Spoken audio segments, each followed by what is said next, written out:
My name is Jordan Hale, and if you told me 5 years ago that I'd be standing on the doorstep of my childhood home with a briefcase full of legal documents that could shatter my family's world, I'd have laughed in your face. Back then, I was just the overlooked kid in a family that revolved around my older brother, Lucas.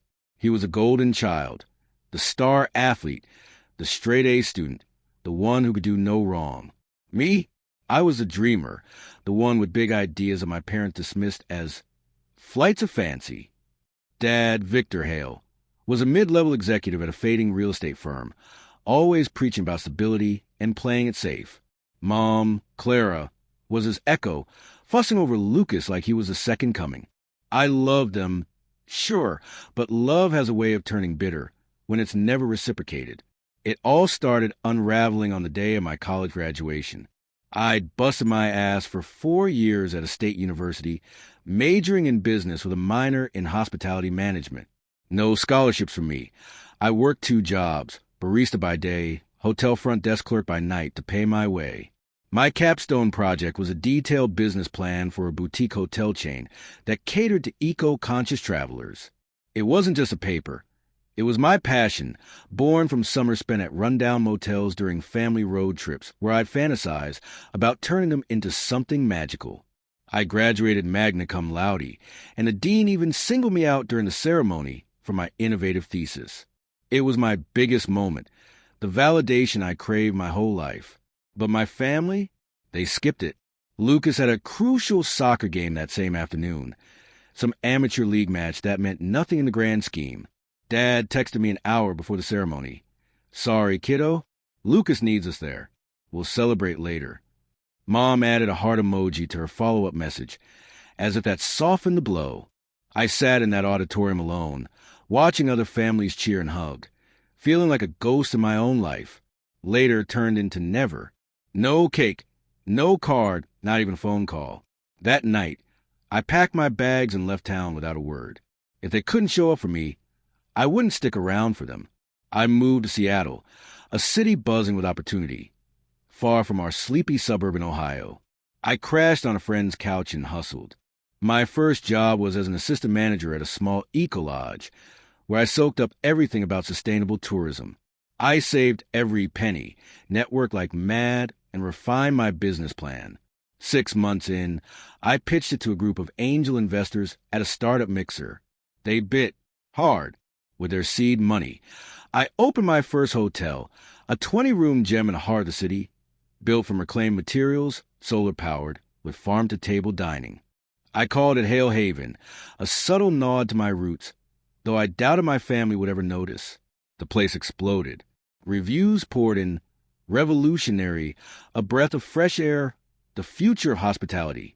I reinvested profits, opened a second location in Portland, then a third in Vancouver. I branded it as a chain focused on wellness and sustainability, partnering with local artisans and environmental NGOs.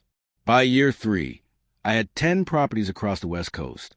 I hired a team, but I was a visionary, the one who scouted locations, designed interiors, and negotiated deals.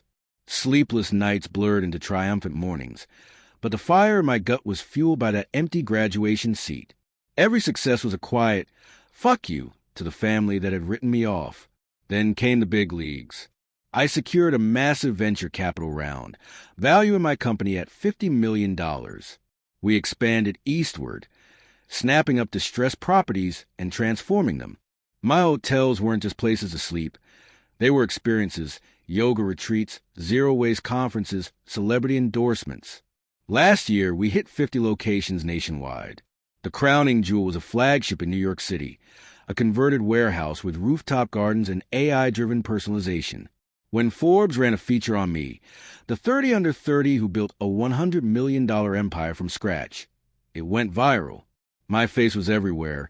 CNN, Bloomberg, even a TED Talk invite. Strangers congratulated me on the street. But from my family, radio silence. Until that text from Dad. It pinged my phone at 6 a.m. on a Tuesday, right after Forbes' article dropped. Family dinner at 7 p.m. Important discussion. No hello, no congratulations. Just that curt command, as if I were still the kid who'd jump at his beck and call. I stared at it for a full minute, my coffee growing cold. Anger bubbled up, mixed with a twisted curiosity. What could be so important now? Lucas's latest screw-up? Or had they finally realized they bet on the wrong horse? I debated ignoring it, but revenge is a dish best served in person. So I booked a flight home, first class, of course. On the plane, I reviewed the files in my briefcase. See, in building my empire, I'd done some digging into my family's finances. Dad's real estate firm was tanking, bad investments, market crashes.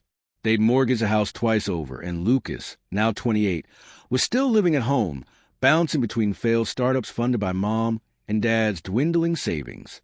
I'd kept tabs through mutual friends, piecing together the puzzle, and when opportunity knocked, I answered. Through a shell company, I bought out Dad's firm's outstanding debts. Then, discreetly, I acquired a mortgage on our family home from the bank. It was all legal, all above board. The house, the one with the wraparound porch where I dreamed up my first hotel ideas, was now mine. But I didn't stop there. I had my lawyer's draft papers for a generous buyout offer for Dad's firm, one that would save face but put me in control. And for Lucas, a job offer at one of my entry-level positions, mopping floors if need be. Humility lessons don't come cheap. Landing in Ohio felt surreal. The air was thick with nostalgia, but I pushed it down. I rented a sleek black SUV and drove to the house, arriving precisely at 7. The lights were on, and I could see shadows moving inside. My heart pounded, not from nerves, but from anticipation. This was my moment, bigger than any graduation. Dad opened the door, looking older, grayer, his eyes widening at the sight of me. "Jordan, you came." His voice cracked, a mix of surprise and something like relief. "Of course, Dad. Family's important, right?" I stepped inside, briefcase in hand. Mom rushed over, hugging me awkwardly. "Oh, honey, we've missed you. Look at you, all grown up." Lucas lounged on the couch, beer in hand, smirking.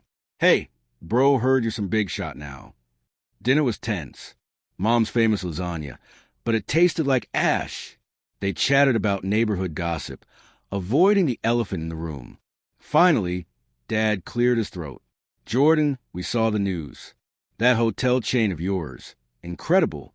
We're so proud." "Proud?" Now, I set my fork down. Proud enough to skip my graduation for Lucas's soccer game? The room went silent. Mom fidgeted. "That was years ago, sweetie. We didn't know." Didn't know what? That I'd amount to something. I leaned back, crossing my arms. Or that I'd be the one holding the cards now? Dad frowned. "What do you mean?" I opened the briefcase, pulling out the first stack of papers. "Your firm's debts. I own them. Through Hale Investments, a subsidiary of my company." Their faces paled. Lucas sat up straight. "Bullshit. Not bullshit. Fact." I slid the mortgage documents across the table. "And the house?" "Mine too. You have until the end of the month to vacate.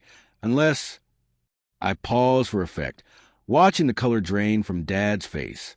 "Unless what?" Mom whispered, tears welling. "Unless you sign this. The buyout offer. I'll absorb your firm, rebrand it under Hale Haven. Dad, you can stay on as a consultant, decent salary, but no more calling the shots. Lucas, you'll star at the bottom in one of my hotels. Learn what real work is." Lucas exploded. "You can't do this. We're family." "Family?" I laughed, cold and sharp. "Family shows up. Family doesn't dismiss dreams. You all taught me that lesson the hard way." Dad stared at the papers, hands shaking. "Why, Jordan? Revenge?" "Not revenge. Justice." I stood, buttoning my jacket. "You bet on the wrong kid. Now I'm offering a lifeline, on my terms. Take it or leave it." Mom sobbed. "Please don't do this. We love you." "Love?" Actions speak louder. I headed for the door, but turned back. Oh, and one more thing. From the briefcase, I pulled a framed photo, me at graduation, alone but smiling. "This is what you missed. Think about it." I left him there, stunned into silence. Driving away, the weight lifted. My phone buzzed. Another investor call. My empire waited. But that night, for the first time in years, I slept like a king.